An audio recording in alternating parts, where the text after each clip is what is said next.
Convido você a abrir a palavra do Senhor no Evangelho de João, no capítulo de número 10.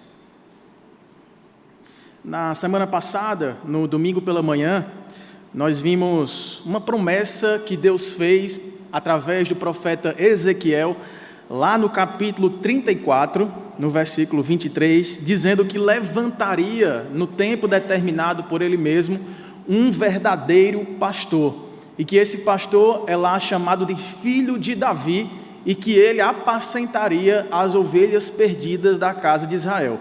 E nós vimos na semana passada que essa promessa se cumpre em Cristo Jesus, que é chamado na Bíblia de o supremo pastor das ovelhas, aquele que vem trazer descanso, cuidado, provisão, livramento e vida eterna a todas as ovelhas que, ouvindo a sua voz, porque são suas ovelhas, o seguem, entram pelas portas da eternidade e têm verdadeira vida e vida com abundância.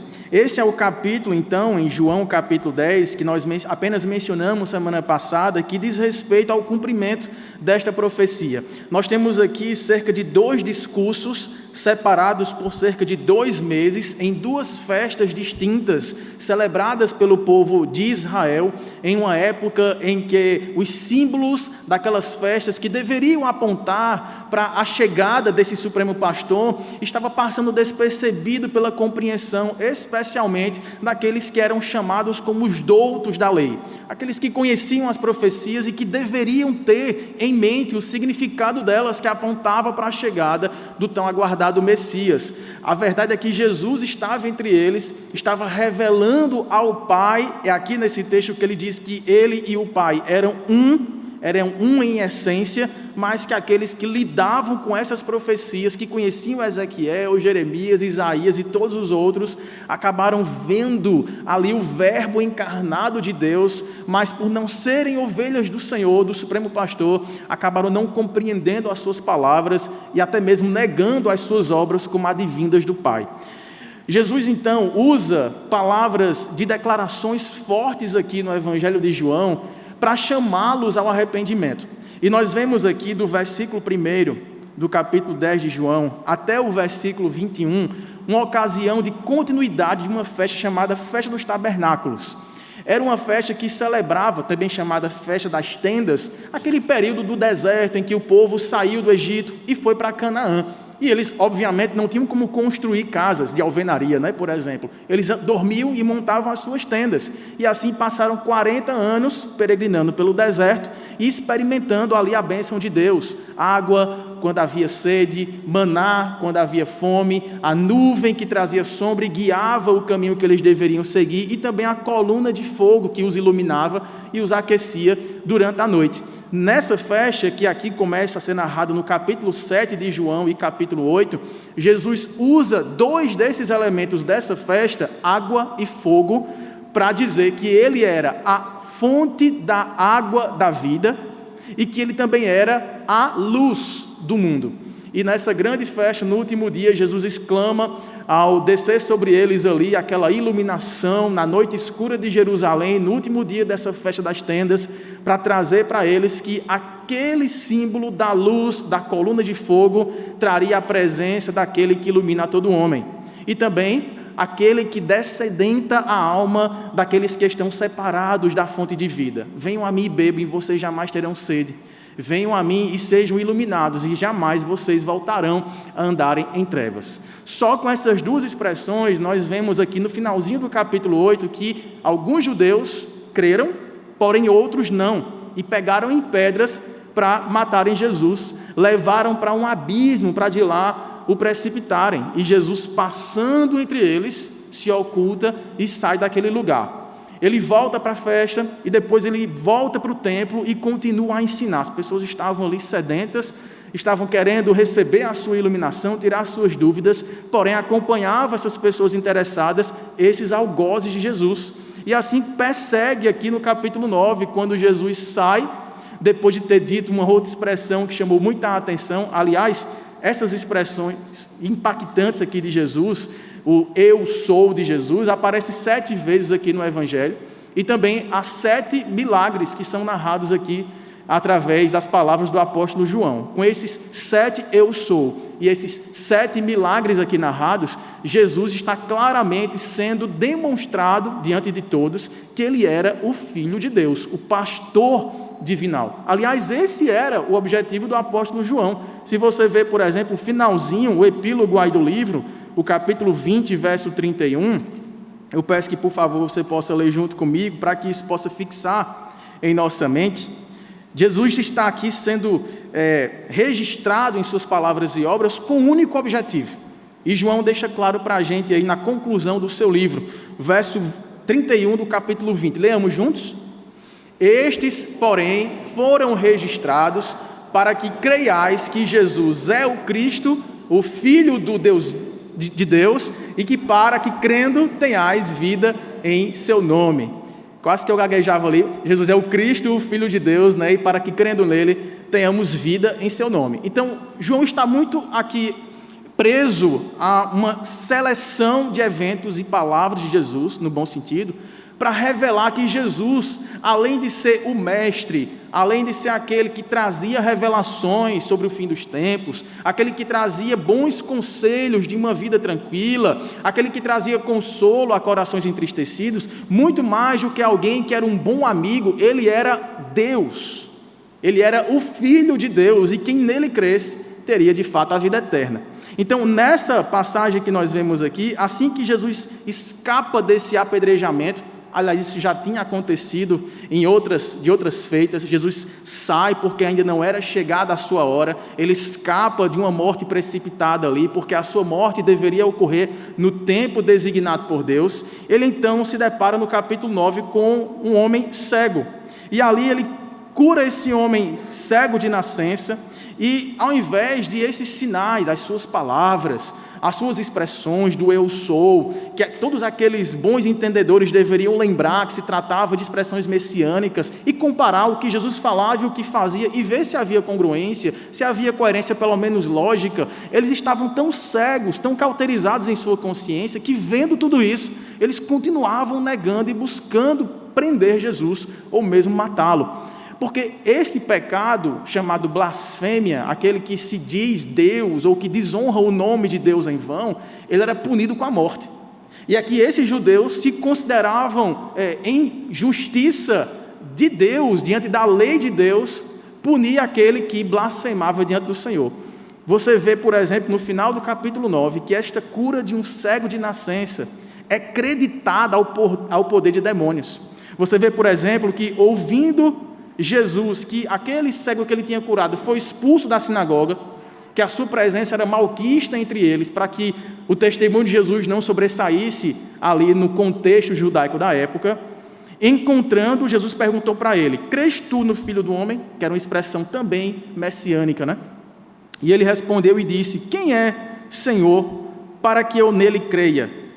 E Jesus lhe disse: já o tens visto, e é o que fala contigo. E então afirmou ele: creio, Senhor, e o adorou.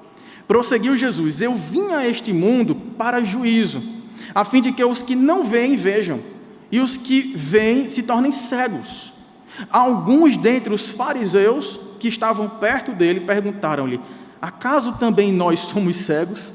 Será que ele está falando da gente aqui? A gente se acha conhecedor, que a gente vê as coisas como elas são, somos os entendedores e intérpretes de nossa própria realidade. Será que ele está chamando a gente de cego? Ele cura esse cego e o faz ver, e esse cego o adora. E agora nós que parecemos ver somos chamados de cegos? Respondeu-lhe Jesus no verso 41, se fosseis cegos, não teríeis pecado algum, mas porque agora dizeis, nós vemos, subsiste o vosso pecado. E aí Jesus então introduz esta parábola do bom pastor. Mas eu não quero ler o capítulo inteiro, que é tão conhecido. É aqui que Jesus afirma 2 dos seus eu sou. Primeiro ele fala: eu sou a porta das ovelhas, quem entra por mim é salvo, tem a vida eterna, entrará, sairá e encontrará pastagem e herdará a vida e vida com abundância. E é também nesse próprio texto aqui, no versículo 11, que ele usa esse segundo eu sou o bom pastor. E esse bom pastor, ele é considerado bom porque ele dá a sua vida pelas ovelhas. Tendo dito isso, irmãos, então, nova dissensão, nova nova confusão acontece ali com aquela turma dos fariseus e daqueles doutores da lei. É porque vendo essas expressões, esse eu sou em caixa alta que aparece em nossas Bíblias, eles sabiam o que é que Jesus estava dizendo. Mas o pedido que eles tinham feito para com Jesus é que de fato Jesus pudesse ser claro em suas declarações e dizer quem afinal de contas ele era. E é essa parte que nós vamos ler então a partir do versículo 22 aí de João 10, que diz assim: celebrava-se em Jerusalém uma outra festa, aqui chamada festa da dedicação. E só um parêntese aqui, essa festa chamada dedicação, que acontecia mais ou menos 2 meses depois daquela festa que eu acabei de narrar, a festa das tendas, era também chamada festa das luzes. Ela acontecia em dezembro, período pelo qual nós cristãos aqui ocidentais comemoramos o Natal. Só que essa celebração aqui, chamada dedicação, é em comemoração histórica a um evento não tão longínquo deles. Tinha acontecido ali um evento histórico em 164 a.C., quando um imperador chamado Antíoco Epifânio, que era um dos generais de Alexandre o Grande, o imperador macedônico que tinha dominado grande parte de terras ali, e aí quando ele morre houve uma disputa de generais sobre quais terras eles governariam. Antíoco Epifânio pega essa parte aqui de Israel, da Judéia, e domina sobre ela, e coloca várias leis proibitivas ao culto a Jeová. Então eles não poderiam mais adorar no templo, e mais do que isso, Antíoco Epifânio entra no templo ali, e profana o templo do Senhor, sacrificando um porco no altar do Senhor. E aí, um povo chamado dos Macabeus, liderados por Judas Macabeus, se revolta contra isso, forma um pequeno exército rebelde ali, e combate frontalmente a alguns dos exércitos ali do imperador ora romano. E aí, quando acontece alguma dessas revoltas, eles conseguem retomar ali o templo, e aí reconsagra o templo ao Senhor. Pois bem, eles estão comemorando aqui, já no ano praticamente 29 depois de Cristo, essa retomada, essa reconsagração do templo, chamada Festa das Luzes, porque ali o templo foi reiluminado com a presença consagrada do Deus de Israel. Então eles estão celebrando essa festa aqui, que não fazia parte do calendário original judaico, mas era uma festa que tinha um valor simbólico. A nossa casa foi purificada. Jesus, irmão, sabiamente, usa esse contexto aqui para dizer: vocês estão celebrando historicamente a casa do Deus que foi purificada, mas eu vos digo, é sobre a casa de vocês que deverá vir a consagração, que purificará vocês para a vida eterna.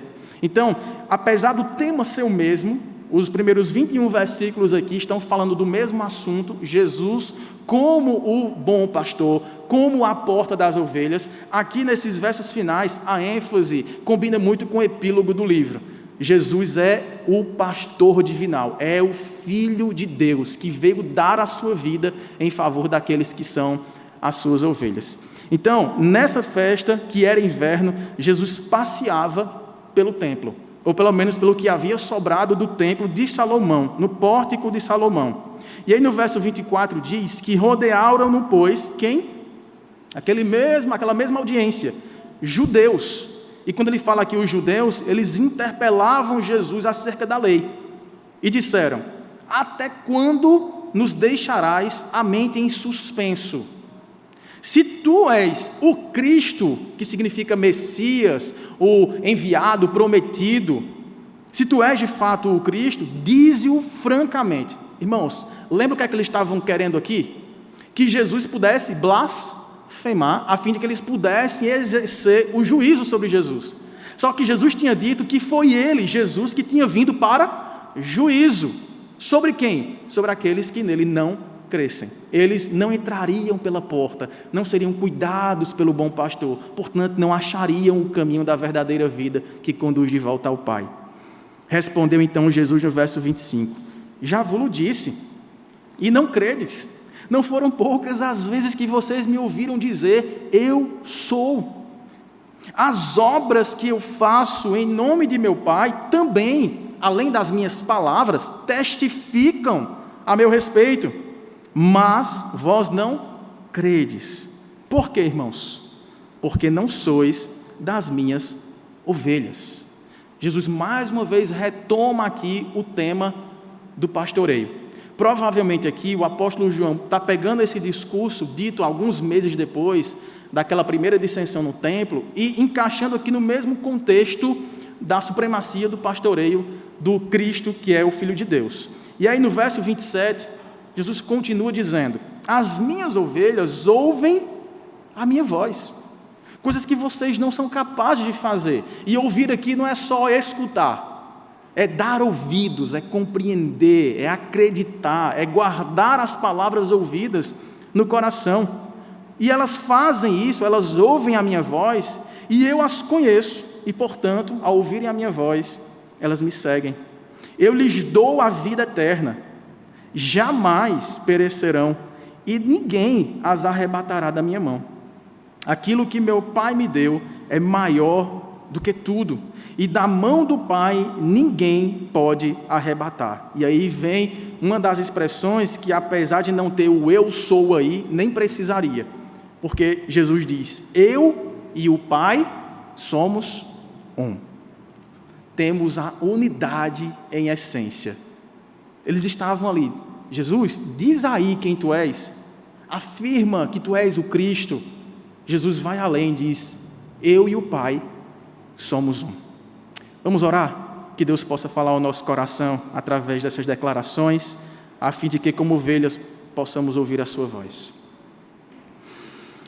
Maravilhoso Deus, nosso Pai, Pai de nosso Senhor e Salvador Jesus Cristo, somos gratos, ó Deus, porque podemos estar aqui dispostos a ouvir a Tua voz.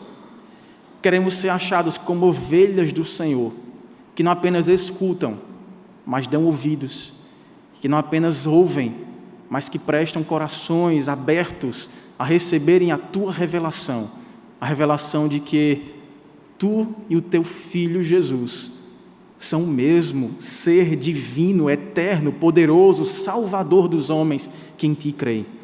Ó Deus, que haja mais uma vez nessa noite salvação entre nós, que haja mais uma vez confirmação, obediência, ao ouvirmos a voz do nosso Supremo Pastor, e assim possamos descansar em Teus braços dadivosos, braços que nos arrancam de apriscos alheios e nos conduzem para o verdadeiro rebanho do Senhor, que dura para sempre.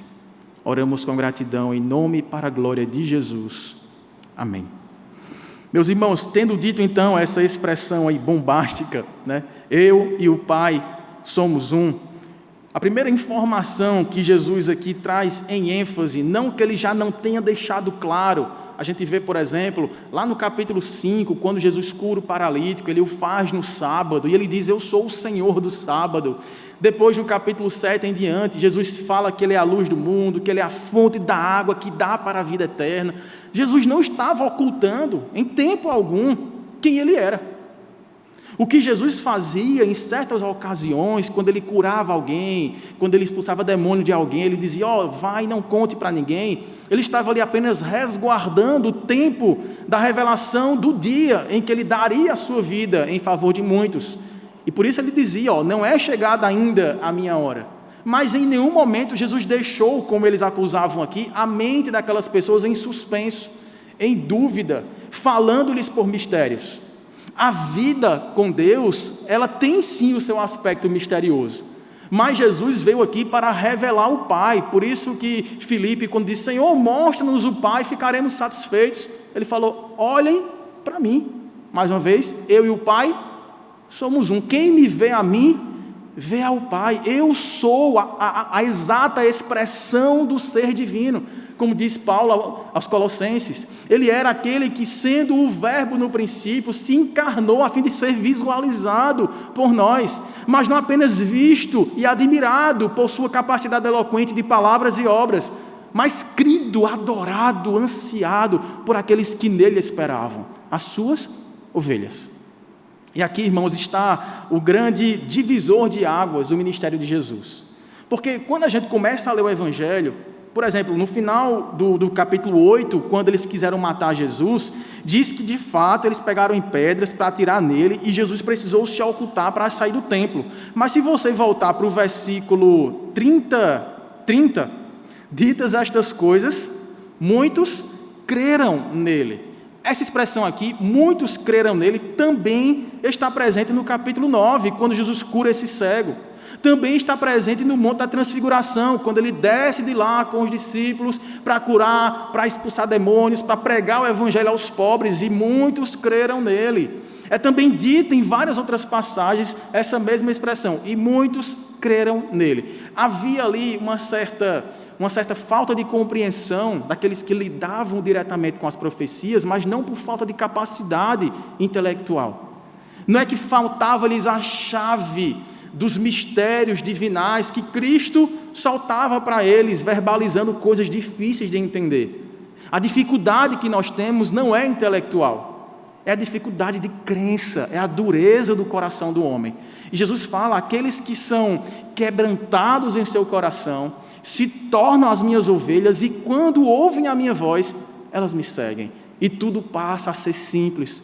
Quantos de nós aqui, irmãos, não conhecem pessoas que não tiveram educação formal, não tiveram a oportunidade de ler por si próprios livros escritos, e quando se convertem ao Senhor, quando são alcançados por Deus, a primeira coisa que eles desejam é ler por si próprios a revelação de quem Deus é e dos seus propósitos.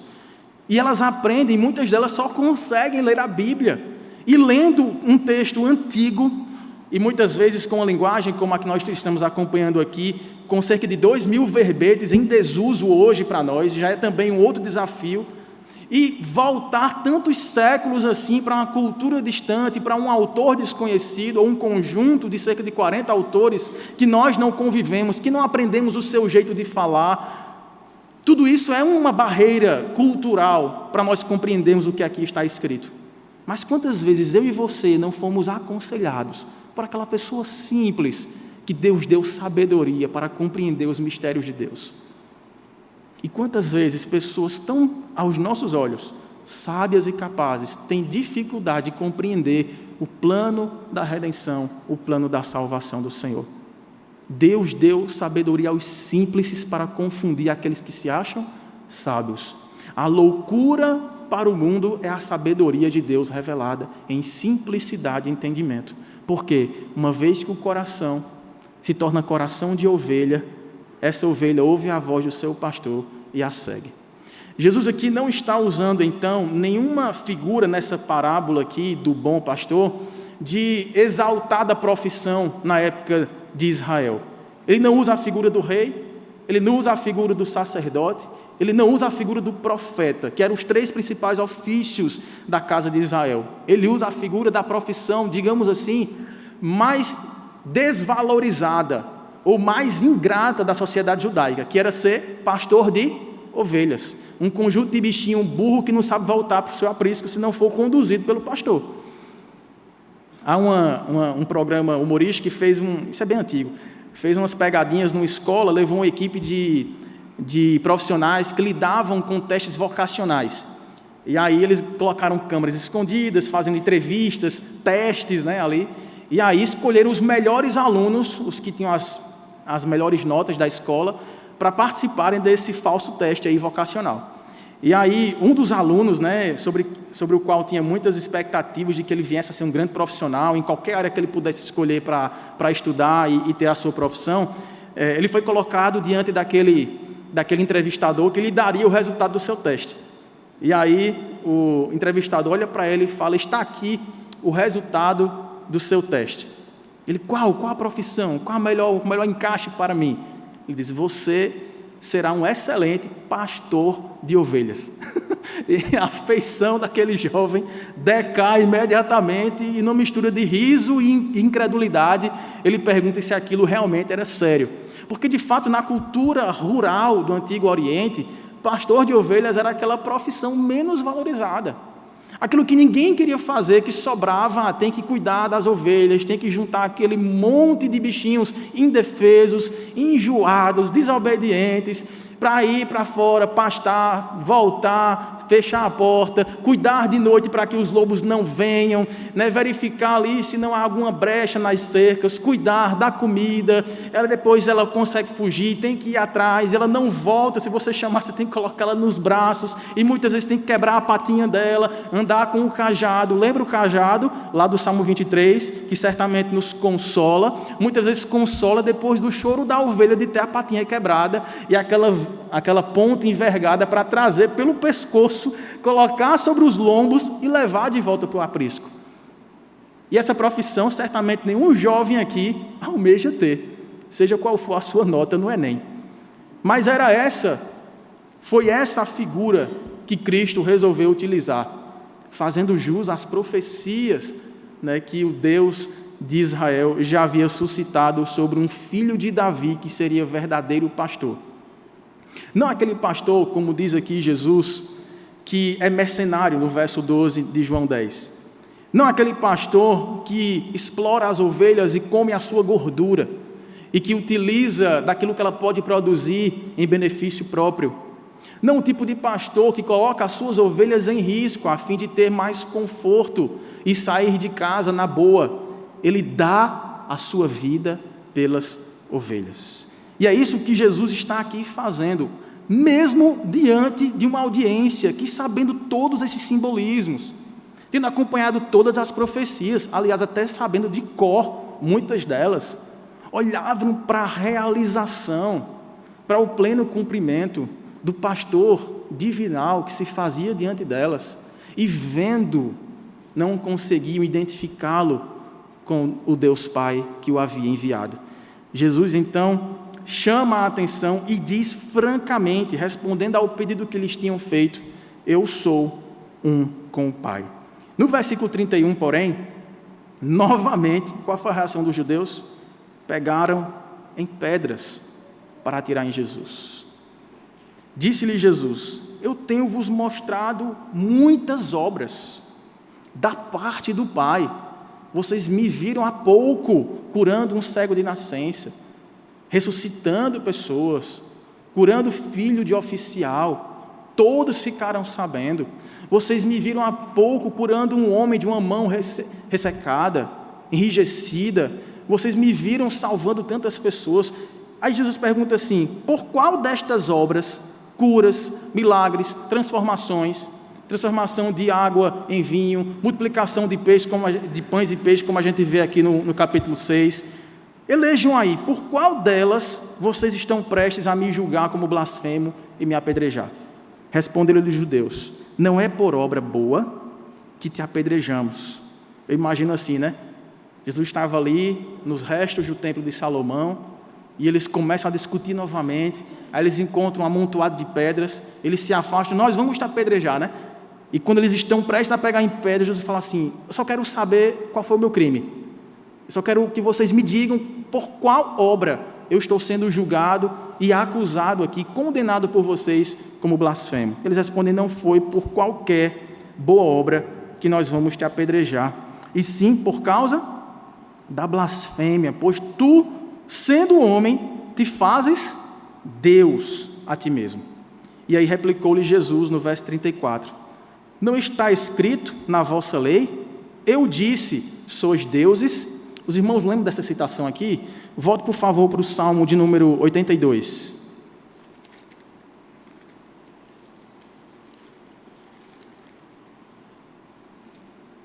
Esse salmo aqui, irmãos, é um dos salmos difíceis e que, inclusive, é utilizado ou mal utilizado por alguns que defendem a teologia da prosperidade, especialmente na doutrina da confissão positiva, aquela que, se você ficar pensando positivamente e confessando, declarando com seus lábios, Deus fará o seu desejo, fará cumprir aquilo que você declara, confessa positivamente, insistentemente, Deus lhe dará. Por quê? Dizem eles que nós temos a natureza divina, somos chamados de deuses nas Escrituras e, portanto, estamos equiparados à autoridade que o próprio Deus tem, de modo que, se nós declararmos com autoridade, Deus responde com a autoridade que nós clamamos. Eles usam, inclusive, esse texto. Eu pude ter a oportunidade, uma vez, conversar com o irmão de uma dessas igrejas, há muitos anos atrás, em Campina Grande, e a gente pôde estudar juntos esse texto aqui.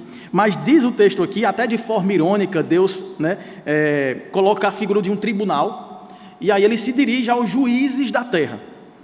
Diz assim o Salmo: Deus assiste na congregação divina no meio dos deuses. A palavra aqui é Elohim, palavra genérica que significa juízes, autoridades ou mesmo Deus, né? Deus assiste na congregação divina no meio dos deuses e estabelece o seu julgamento. Até quando julgareis, Elohim, vocês, juízes, deuses, até quando julgareis injustamente e tomareis partido pela causa dos ímpios? Fazei justiça ao fraco e ao órfão, procedei retamente para com o aflito e desamparado, socorrei o fraco e o necessitado, tirai-os das mãos dos ímpios. Eles nada sabem, nem entendem, vagueiam em trevas, vacilam todos os fundamentos da terra. Eu disse, a citação de Jesus, sois deuses, sois todos filhos do Altíssimo, todavia, como homens morrereis, e como qualquer dos príncipes, a vez de sucumbir. Levanta-te, ó Deus, e aí sim, Adonai, julga a terra, pois a ti compete a herança de todas as nações. Então, esse versículo 6 aí, eu disse, sois deuses, sois todos filhos do Altíssimo, Jesus então traz aqui à tona, no texto de Mateus capítulo 10, verso 34, perguntando, olha, vocês lembram o que está dito na lei que vocês tanto gostam, nos Salmos? Sois deuses? Então, verso 35, se ele, no caso Deus, né, chamou deuses aqueles a quem foi dirigida a palavra de Deus, a autoridade de Deus de julgar, e a Escritura não pode falhar, então, daquele a quem o Pai santificou e enviou ao mundo, vocês estão dizendo, tu blasfemas? Porque declarei, sou filho de Deus? Então Jesus aqui dá a correta interpretação dizendo, se Deus chama na Escritura que vocês dizem crer, os juízes da terra, os príncipes do mundo, os homens de autoridade que julgam de forma com falta de equidade, com falta de juízo, com falta de justiça, os oprimidos, julgando mal a causa das viúvas, dos pobres, dos aflitos, e se acolhendo ao enredo da maldade dos ímpios, e eles são chamados aqui na Escritura de deuses, quanto mais aquele que foi enviado, santificado para vir ao mundo. Eu não posso dizer então, sou filho de Deus? Verso 37, se não faço as obras de meu Pai, não me acrediteis. Mas se faço as obras do meu Pai, e não me credes, vocês deveriam crer pelo menos nas obras, para que possais saber e compreender que o Pai está em mim, e eu estou no Pai. Veja, pelas obras, Deus julgou os falsos deuses, aqueles que se consideravam acima do bem e do mal, os juízes iníquos da terra, ironicamente chamado de deuses com D minúsculo. Mas agora está diante de vocês alguém que vocês não têm a capacidade de apontar um equívoco, uma obra má, algo que deve ser condenado pela própria lei de Deus. Vamos fazer o seguinte, olhem para as minhas obras e verifiquem se faz sentido dizer que ela vem de demônios ou que ela vem de Deus. Escolham o lado de vocês. Se vocês julgarem que elas vêm de Deus, então creiam pelo menos nas obras, porque estas boas obras, se vocês as considerarem como vindas do Pai, se vocês creem no Pai, vocês podem se aproximar através dessa revelação de sinais e maravilhas daquilo que eu estou declarando diante de vocês. Então lembra que o próprio apóstolo Paulo, no comecinho da carta aos Coríntios, ele diz que os judeus pediam sinais, e os gregos pediam sofia, pediam sabedoria. Paulo usava para com os gregos argumentos lógicos, usava ali recursos mitológicos, como o próprio pastor Robson pregou domingo passado à noite, mostrando ali a incoerência e a ânsia de corações ímpios em encontrarem seus deuses para os adorar, e ao Deus desconhecido eles deveriam prestar cultos, porque era o Deus que se revelava em Cristo. O oculto se fez presente, o invisível se fez ali encarnado diante deles. E da mesma forma aqui, agora Jesus lidando com judeus que pediam sinais, Jesus propõe sinais. Pelo menos se as minhas palavras para vocês parecem blasfemas, porque vocês querem saber se eu sou o Cristo, e eu tenho dado provas verbais disso, e mais, as minhas palavras são conferidas com as obras. Ouçam aquilo que eu digo e comparem com aquilo que eu vivo. Se aquilo que eu vivo diz respeito àquilo que o Pai requer de nós como boa obra, pelo menos creiam nisso, e vocês se aproximarão daquilo que vos digo. Jesus, então, irmãos, isso aqui é uma lição que sempre me impacta, quando a gente lê especialmente o Evangelho de João. Não que Mateus, Marcos e Lucas não tinham essa intenção direta de revelar que Jesus era Deus, mas é que João é mais claro, é mais direto, ele é mais intencional em apontar alguns momentos de poucas frases de Jesus e de alguns pouquíssimos milagres de Jesus, para demonstrar que de fato ele era o Filho de Deus. Então, Jesus o tempo todo não perdia tempo, irmãos, de estar discutindo, debatendo com palavras ao léu. Não era uma guerra de egos, não era um conflito aqui de rabis. Jesus não entrava em praça pública para medir eloquência e sabedoria humana com esses doutos da lei. Jesus o tempo todo estava destilando salvação, a oportunidade. Eu sou a porta, eu sou o bom pastor. Ouçam as minhas palavras como ovelhas, e vocês encontrarão pastos verdejantes, caminharão para junto das águas de descanso, para que a alma de vocês encontre o abrigo, pelo qual procura dia e noite, em caminhos tortuosos que parecem bons, mas que estão desassociados da bem-aventurança eterna. Pois eu vos digo, eis-me aqui, olhem para mim, eu e o Pai somos um, quem me vê a mim vê ao Pai. Creiam e vocês viverão. Jesus não perdia tempo em anunciar-lhes tão grande salvação. Quantas vezes nós somos desafiados, irmãos, a, como diz o apóstolo Pedro, dar a razão da nossa esperança, explicar a racionalidade da nossa fé, que diferente do que o grande filósofo dinamarquês Kierkegaard tinha dito, que a fé é um salto no escuro, longe disso.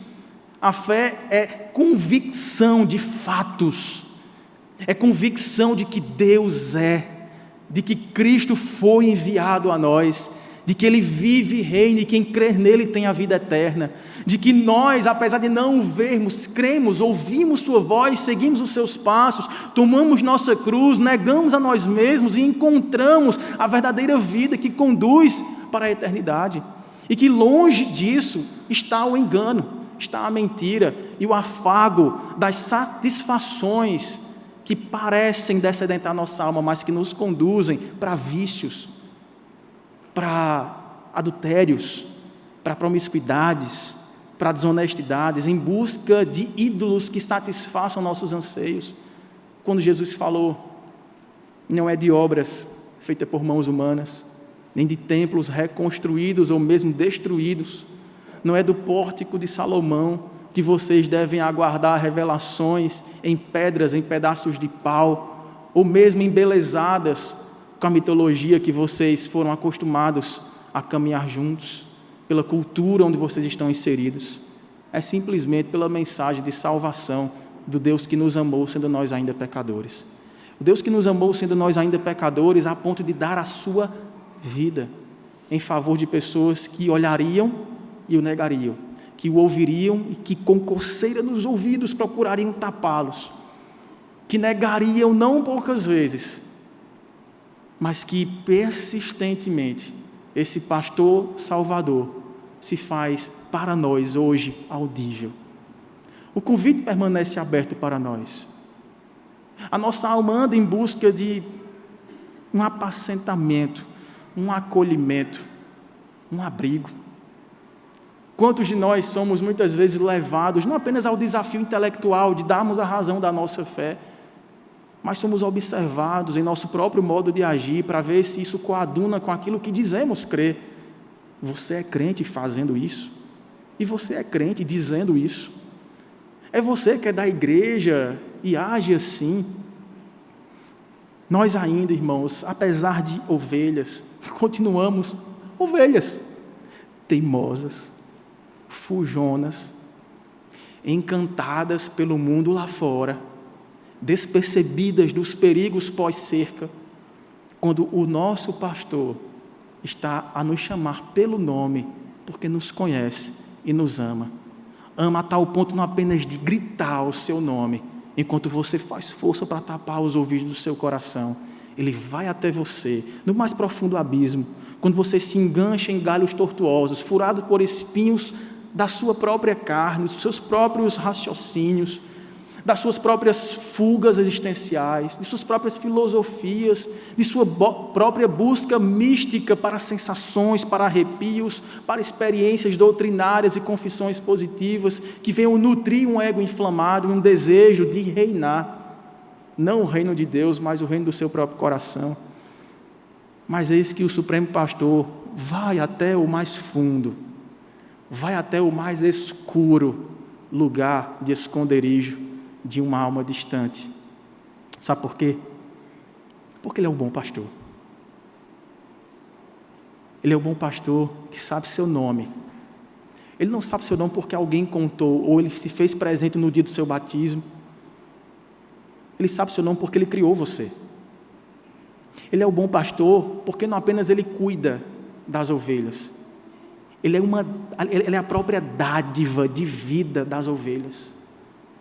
Se possível for, esse pastor, ele vai sair sozinho, de noite, no escuro, contra ladrões, salteadores, mas também contra lobos e ursos. Ele vai ao encontro da única ovelha que se desvia do rebanho, para dizer: você não pertence a este lugar, você é minha. Eu te chamo pelo nome, fui eu que te escolhi. Eu não te escolhi para você se enganchar nos galhos finos, que podem oferecer algum tipo de cosca, conforto, sensação de aventura, experimentos e saciedades fúteis, que parecem nutrir nosso coração de uma alegria, que promete durar, mas que passa rápido e deixa um rastro de tristeza, de desânimo, de decepção, de frustração por experiências que duraram tão pouco. Ele é o Deus que vai até você como um pastor. Ele se abaixa até sua condição e toma o seu lugar de destruição. Ele sangra no seu lugar e Ele estende os seus braços para te amparar, coloca você em seu colo e leva de volta para casa, dizendo: aqui sim é o seu lugar. Se você tem insistentemente dado ouvidos a essa palavra, mas não tem conseguido sentir a reverberação disso tudo no seu coração, se você se percebe alguém que é fujão, que é teimoso, que é muitas vezes ensimesmado, que é ansioso e que vive em busca de saciar algo que nunca passa, uma fome que não passa, uma sede que não passa, uma vontade tremenda de experimentar aquilo que a Bíblia promete, a bem-aventurança a tantos quantos nele creem. Você que se vê constantemente sendo conduzido para vales perigosos, vales sombrios como vales da morte, mas que não tem tido a coragem de dizer: eu tenho ouvido a voz, e se eu ouço a voz a chamar pelo meu nome, eu vou sair do meu esconderijo, vou encontrar com aquele que me chama, porque nele de fato encontrarei a verdadeira pastagem, não aquela que me traz fome novamente, aquela que me traz saciedade eternamente. Domingo após domingo nós ouvimos o chamado deste Evangelho. E domingo após domingo nós temos tido essa oportunidade, irmãos, de uma vez ouvir as palavras, como vimos hoje pela manhã, colocá-las em prática, edificarmos de fato a nossa vida, não no fundamento da areia movediça dos nossos próprios sonhos e desejos, mas de uma readequação estrutural que nos coloca na firme rocha, que faz com que possamos abrir mão de tudo aquilo que nos afasta do foco, do centro da nossa vida.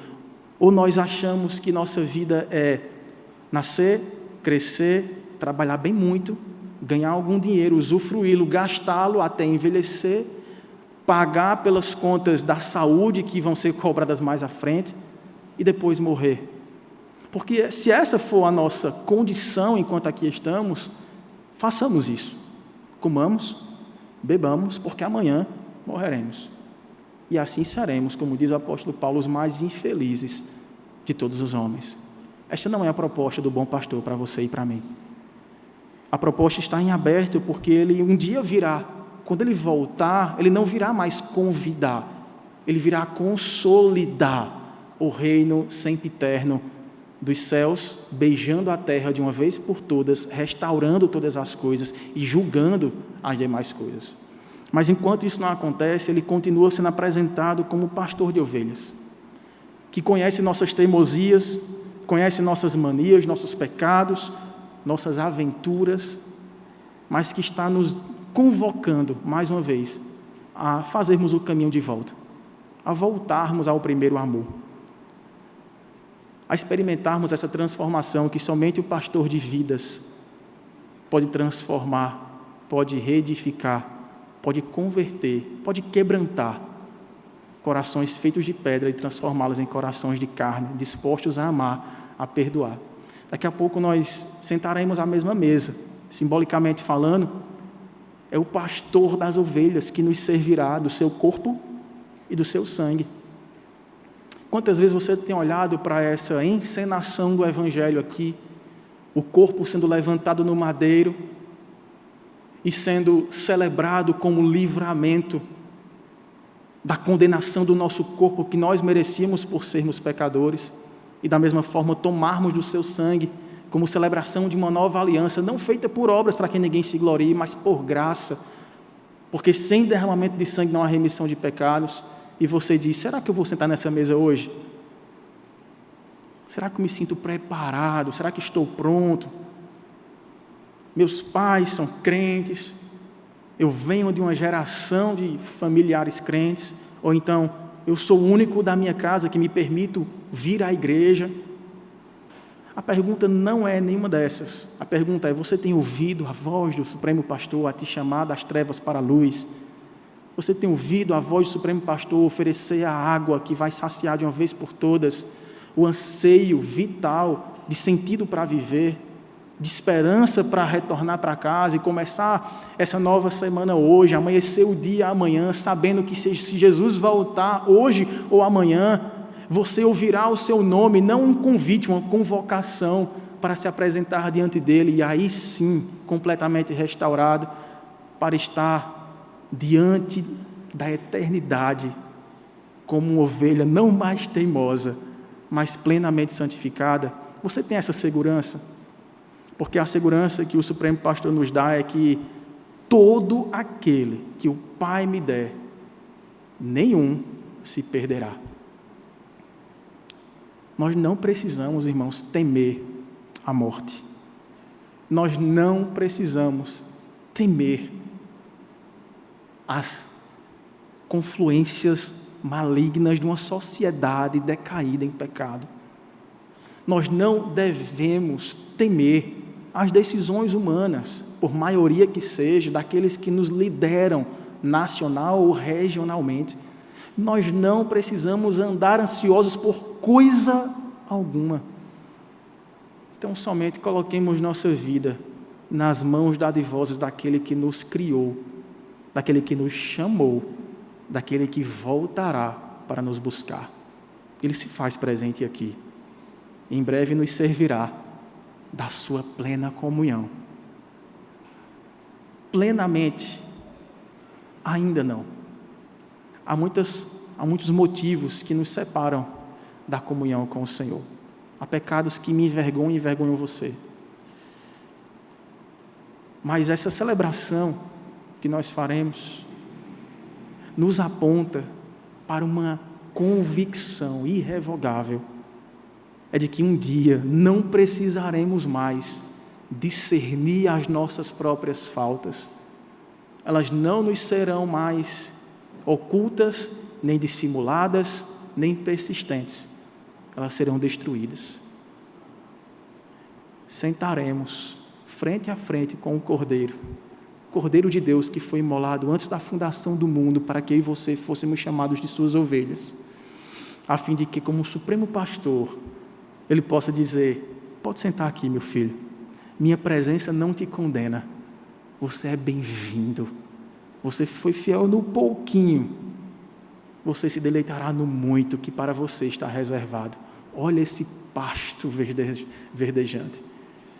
Procure os vales sombrios como a morte, procure os aparentes becos sem saída e os poços de escuridão da alma e de tristeza profunda e de desânimo com as coisas que nos acontecem, que nos pegam desprevenidos, você não mais encontrará. Vivemos aqui sim, passando por todos esses cenários, mas com os olhos fitos na eternidade. Então, somente se nós crermos de todo o nosso coração, adorarmos com todo o nosso ser e aguardarmos com toda a nossa boa expectativa aquele que nos redimiu e que nos transportou para o seu reino. Feche os seus olhos nessa hora, eu peço, e faça uma avaliação da sua própria vida. Antes de nos assentarmos à mesa da comunhão,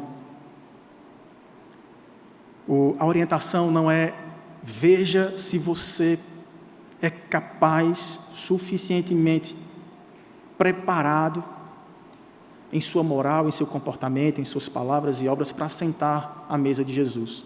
O convite é: discirna seu próprio coração, veja o que precisa ser mudado, coloque-se aos pés de Cristo, arrependa-se, peça perdão e participe, e coma e beba da nova vida daquele que se derramou em nosso favor. É alimento espiritual para todos nós nessa noite. Maravilhoso Deus, nosso Pai, nenhum de nós, ó Deus, aqui, com a mínima humildade necessária, podemos nos considerar dignos de estarmos perto do Senhor, de termos nosso nome pronunciado pelos teus lábios, de termos um convite de amor a dizer: vem a mim, você que está cansado de lidar com suas fraquezas, seus temores, seus pecados, seus desesperos, eu vos darei descanso. Meu jugo é suave, me dê o fardo pesado, eu o carrego e o desfaço na cruz, trocando a sua roupa, lhe dando vestes mais alvas que a neve. Mas foi esse o convite que nós ouvimos, ó Pai, e nós queremos de todo o coração dizer-nos aqui, Senhor: somos ovelhas do teu pasto, temos somente o Senhor como supremo pastor. Afasta de nós, Pai, toda e qualquer oferta mundana que tenta tirar do foco a nova vida que o Senhor conquistou para nós, e faz-nos apaixonar novamente pela Tua presença, por estar perto, por sentar contigo, por receber o Teu alimento, beber da Tua água, para que todo amargor, para que toda dor da insistência de águas amargas e de comidas impuras possa perder completamente o seu brilho e sua força para nós, a fim de que sejamos redirecionados para comermos e bebermos do teu corpo e do seu sangue, a fim de que em plena comunhão com o Senhor aguardemos, ó Pai, o dia em que faremos isso sem pecar, sem titubear, sem duvidar. Eu coloco diante do Senhor pessoas que estão aqui ou que estão nos ouvindo, que por tanto tempo têm adiado essa decisão, têm pesado prós e contras, têm se visto tão distante, indigno de ser chamado. Eu peço que o Senhor as atraia com os laços de amor e as faça enxergar que de fato o Senhor não veio para os sãos, o Senhor veio para os doentes. O Senhor não veio para os bons, o Senhor veio para os pecadores. O Senhor não veio para os que se acham justos, o Senhor veio para aqueles que se veem completamente indignos, mas desesperadamente atraídos por uma graça que não dá para resistir, por um chamado que não dá para tapar os ouvidos e fazer que não ouviu. O Senhor veio, ó Pai, para nos fazer novos, restaurados, revigorados, transformados. Completa em nós essa boa obra, Pai, porque toda honra, toda glória e todo louvor sempre daremos ao Supremo Pastor. Muito obrigado por teu grande amor que um dia nos alcançou. Em nome de Jesus. Amém.